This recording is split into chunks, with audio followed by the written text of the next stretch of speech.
Assalamualaikum warahmatullahi wabarakatuh. Halo teman-teman semua, selamat datang di layanan bimbingan konseling online SMA Negeri 1 Pleret.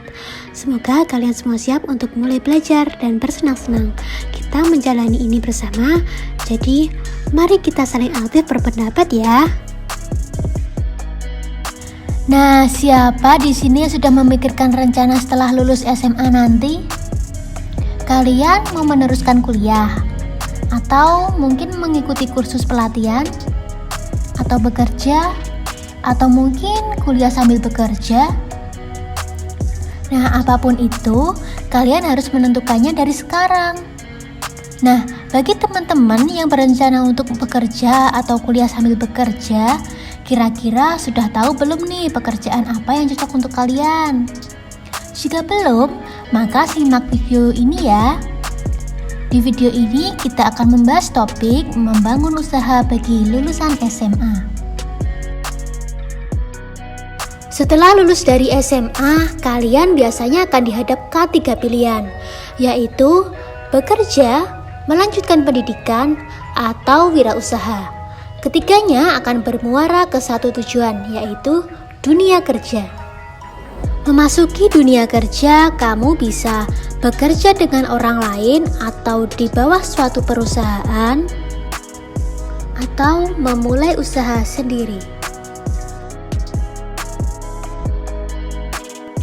Nah, ketika kamu ingin bekerja dengan orang lain atau bekerja di suatu perusahaan, bagaimana sih cara mendapatkan pekerjaan itu? Cara mendapatkan pekerjaan yang pertama yaitu mencari lowongan kerja.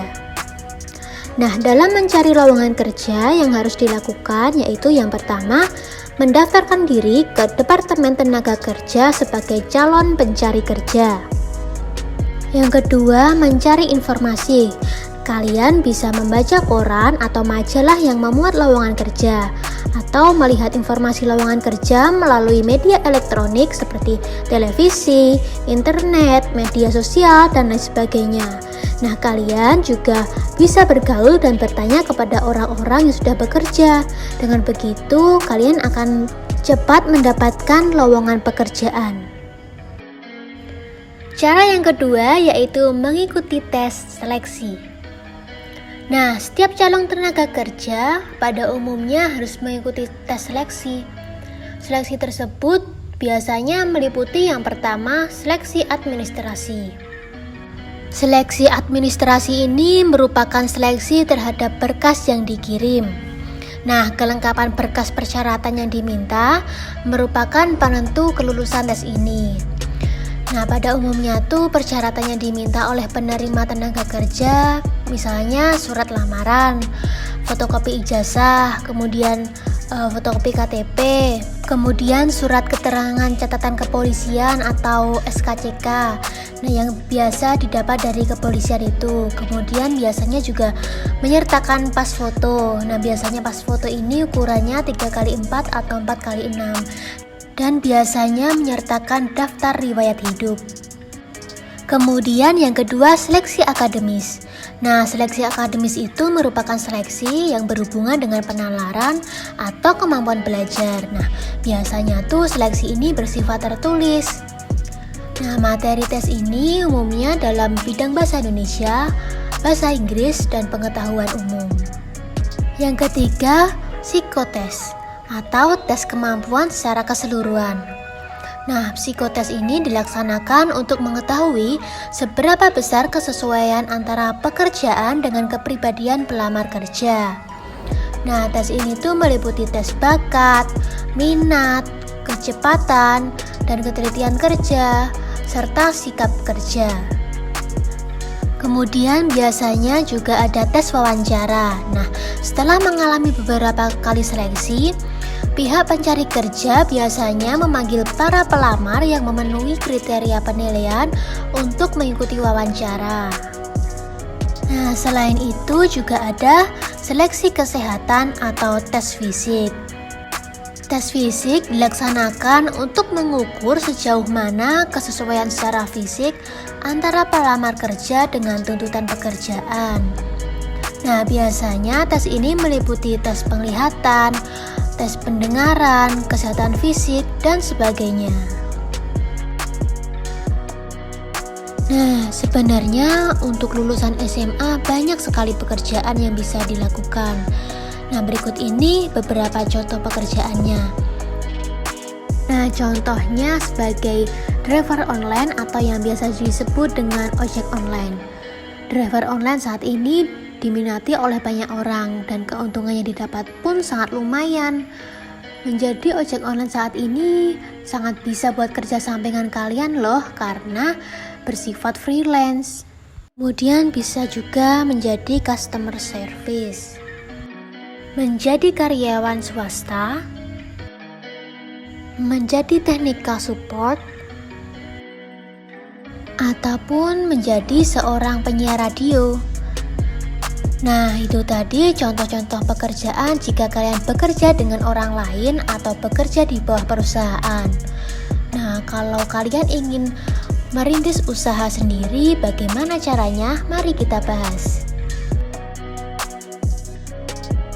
Kalau kita ingin memulai usaha sendiri, langkah yang dilakukan pertama menganalisis jenis usaha yang akan dipilih.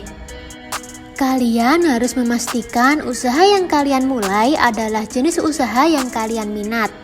Hal itu akan lebih baik apabila ditunjang dengan keahlian dan pengalaman sesuai usaha tersebut. Setelah itu, belajar bisnis dan akuntansi dasar dengan baik. Sebelum kalian benar-benar memulai usaha, akan lebih baik jika kalian memahami dengan baik bagaimana bisnis itu dan belajar tentang akuntansi dasar. Ketika kalian memahami dengan matang, kalian bisa menjalankan usaha dengan baik. Yang ketiga, menentukan modal. Modal merupakan faktor penting dalam memulai usaha sendiri. Banyak orang ingin memulai usaha namun tak mempunyai modal sehingga tidak jalan usahanya itu. Modal dapat dihasilkan dari modal sendiri, dari hasil menabung, kemudian bisa juga mencari modal dari investor ataupun meminjam uang dari bank dan sistem partnership. Nah, yang paling penting adalah membuat bisnis plan dengan baik. Di sini tulis semua tentang rencana bisnis, diantaranya meliputi analisis pasar, kemudian strategi marketing, dan pengelolaan keuangan.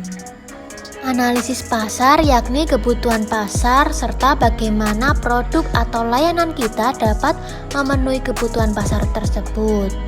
Kemudian kalau strategi marketing yaitu bagaimana cara kita mempromosikan usaha kita.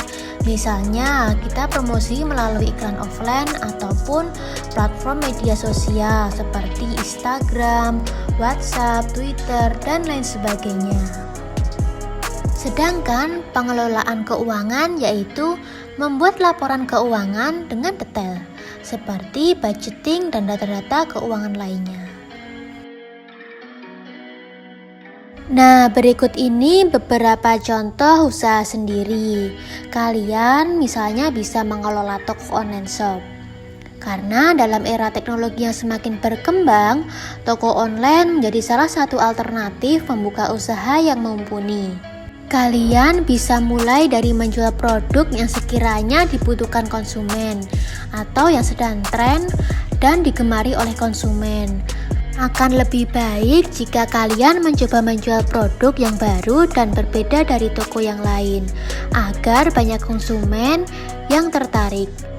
Contohnya menjual hampers, kemudian menjual tren fashion yang sedang ngehits, kemudian berbagai makanan yang unik dan menarik, atau sesuatu yang sedang viral.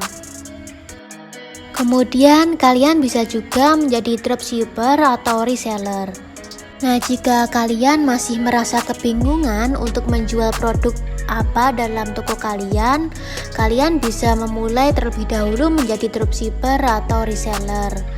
Nah, reseller ini adalah pelaku usaha yang membeli sebuah produk lalu menjualnya kembali. Nah, sementara dropshipper adalah pelaku usaha yang menjual produk tanpa modal sama sekali. Jadi hanya mengandalkan metode pemasaran. Nah, konsep bisnis dropshipper ini, si penjual dropshipper ini menghubungkan produsen atau pemasok dengan pembeli. Kemudian contoh lainnya, kalian bisa menjadi konten kreator. Nah, gaya hidup masyarakat modern yang semakin digital dan online membuka peluang akan bisnis kreatif baru sebagai konten kreator. Seperti namanya, kita dituntut untuk menghasilkan konten platform online. Entah menulis lewat blog, sebagai blogger, hingga menghasilkan vlog di YouTube, ataupun endorser di media sosial. Nah, itu akan sangat menguntungkan bagi kalian. Contoh lainnya, kalian juga bisa membuka jasa sesuai passion. Untuk yang ingin bekerja sampingan, bisa membuka usaha jasa yang disesuaikan dengan keahlian kalian. Misalnya, yang suka mendesain bisa membuka usaha jasa desain, atau yang suka make up bisa juga membuka jasa rias atau make up. Bisa juga yang lainnya seperti menjahit, wedding singer, atau jasa fotografi, dan jasa lainnya. Nah, itu dia materi yang dapat saya sampaikan. Dengan adanya video ini, semoga bermanfaat dan teman-teman bisa mempunyai pandangan ke depannya ketika ingin bekerja ataupun kuliah sambil bekerja. Oh iya, setelah menonton video ini, teman-teman jangan lupa kembali ke grup WA dan teman-teman menuliskan komentar atau pertanyaan terkait materi yang sudah saya sampaikan. Mohon maaf jika terdapat kesalahan. Terima kasih sudah menyimak dari awal hingga akhir. Tetap semangat dan sampai jumpa di pertemuan selanjutnya. Wassalamualaikum warahmatullahi wabarakatuh.